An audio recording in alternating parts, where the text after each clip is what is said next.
तर कोर्टामध्ये नेमका काय युक्तिवाद झालेला आहे ते पाहूयात ग्राफिक्सच्या माध्यमातून। जर लग्न झालं नाही तर पोटगी कशी देणार असा सवाल धनंजय मुंडेंच्या वकिलांनी केला।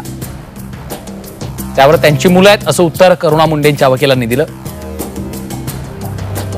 मग ही मुलं कोणाची असा सवाल न्यायालयानं केला। या मुलांचे वडील कोण असा देखील सवाल करण्यात आला। राजश्री या धनंजय मुंडे यांच्या खऱ्या पत्नी असल्याचं धनंजय मुंडेंच्या वकिलांनी म्हटलं। धनंजय मुंडे मुलांना स्वीकारत आहेत, पण त्यांनी करुणा यांच्याशी लग्न केलेलं नाही असं देखील त्यांच्या वकिलांनी सांगितलं। मुलं तुमची आहेत असं म्हणता, मग करुणा आई कशी नाही असा सवाल न्यायालयानं केला। धनंजय मुंडेंचं करुणा मुंडेंसोबत झालेलं लग्न अधिकृत नसल्याचं धनंजय मुंडेंच्या वकिलांनी म्हटलं।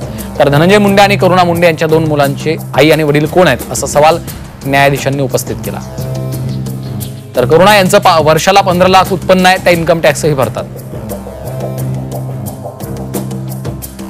करुणा मुंडे आर्थिकदृष्ट्या सक्षम असून त्यांनी पोटगीसाठी अर्ज केलाय।